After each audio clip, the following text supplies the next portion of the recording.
I'm going to start by asking you all a question. Please raise your hand if you've ever been on your phone or on your computer when suddenly a really promising ad pops up and tells you you've won a brand new iPad. Okay, a couple. Now, raise your hand if you've ever excitedly clicked to claim your brand new iPad, only to find out it was a scam. In the day and time we live in today, you're 20 times more likely to be robbed at your computer than you are to be held up on a street abroad somewhere. Because we live in a world where cybercrime is everywhere. Cybercriminals steal hundreds of millions of pounds each year, and for everyone that gets caught, 10,000 go free. Cybercrime forms one of the largest illegal economies in the world, making $445 billion last year. To put that into perspective, that's still more than the combined GDPs of 160 nations, including Denmark, Portugal, and Ireland. Now, when the internet was first introduced, it was mostly unregulated. The rapid growth of it was not anticipated, nor were the crimes that would come with it. Thus, within a couple of years, laws against cyberbullying, cyber spamming, and cyber stalking were all introduced, none of which existed 25 years ago. Now, although all these laws have been implemented, enforcing them is another issue. So, the question I'm going to be answering today is, why is it so hard to prosecute cybercriminals? Starting with jurisdiction. Jurisdiction is arguably the biggest barrier in prosecuting cybercriminals. It can be based on a number of different things: type of law, branch of case, grave offence, and level of government, all of which make it increasingly difficult to prosecute a cybercriminal. But the biggest barrier prosecutors face is geographical location. You see, laws differ from city to city and from nation to nation. Something that's legal in one country can be completely against the law in another.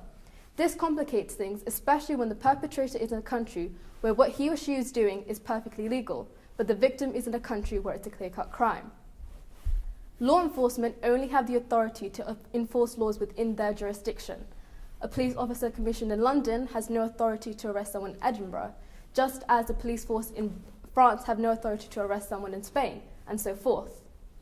This makes things difficult, especially because under international law, a country has no obligation to give up a criminal to a requesting entity. But before jurisdiction even comes into play, it's necessary to discover who and where the criminal actually is. This is becoming more and more difficult for online crime because there are so many ways of hiding your identity. There are numerous servers that will allow you to mask your identity, making you untrackable. Cybercriminals exploit the rights and privileges we get living in a free society, including anonymity, which also raises the question, why don't we put an end to anonymity?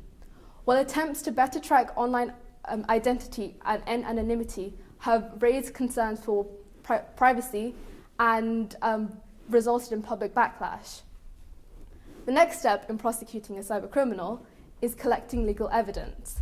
Now, most of us in this room probably think we are capable of collecting the evidence needed to lead to the identification and therefore arrest of a cybercriminal. But would it stand up in court? Say you have an accurate log showing an intruder breaking into your system. You could probably copy that log and give it to the police. But rarely will that be enough. Some things a defense lawyer might ask you is, how do we know that the log file hasn't been tampered with? Who had access to the log file? Is the date and timestamp accurate? How do we know? How do we know that your computer accurately identified the originating IP address? Can't IP addresses be faked? And so on. The problem with digital evidence is that it's fragile. It can be easily changed and easily lost, because after all, it's just a combination of ones and zeros. Now, up till this point, you probably think there's no silver lining. But the news isn't all bad. Although anonymity is still achievable, it's becoming more and more difficult. With diligent work, IP addresses can be tracked within clues that the criminal may leave within their content of data. Jurisdiction is still an issue, but more and more governmental entities are working together and realizing the harm that cybercrime forms to their citizens, and are forming consistent laws and forming interjurisdictional task forces that crosses national and state boundaries that hopefully one day will put an end to cybercrime. My name is Halima, and this was Why is it so hard prosecuting cybercriminals?